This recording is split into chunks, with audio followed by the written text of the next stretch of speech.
At the end of the summer, I decided to get myself a new bicycle as my previous one was almost 20 years old and getting rather tired. I'd always wanted a recumbent trike, so I ordered one from an Australian company. The trike itself was manufactured in Taiwan.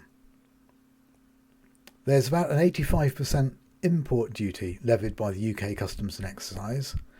Fortunately for me, they miscalculated it in my favour. The box seemed to survive the journey with just a little damage to the carton, but fortunately nothing seriously damaged inside.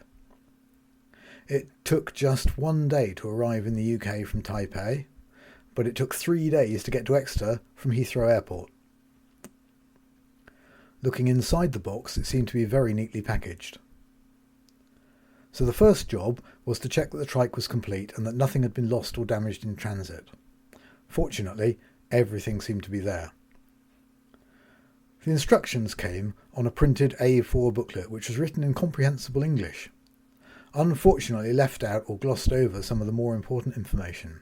However, if you're familiar with cycle mechanics, you won't really have any problems. The main spine of the frame is a huge aluminium tube. The crossbeam is not welded to the main spine, as are most commercial trikes. Instead, it's bolted. The seat is formed from fiberglass, although it does look rather like carbon fibre. The seat pad is a strange construction which looks like bunched up garden netting. The chain wheel is a quality Shimano product pre-installed onto the adjustable carrier along with the derailleur gear changer. Altogether, it took just 1 evening to assemble the majority of the parts. The kit included some basic tools and all the fixings and accessories needed.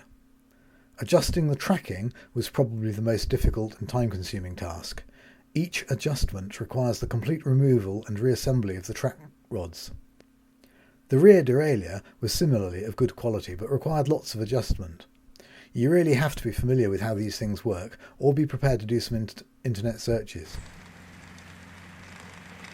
Taking the bike for a ride around the park, it was clear that it actually was quite nice to ride. It did need some slight adjustments. After riding it for a while, I decided that I needed to adjust the gears again. I also needed to adjust the tracking a bit.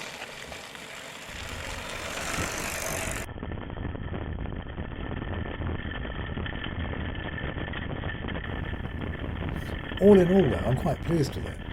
It's much easier to go up hills than I'd expected. It really isn't that much heavier than a fairly heavy bicycle.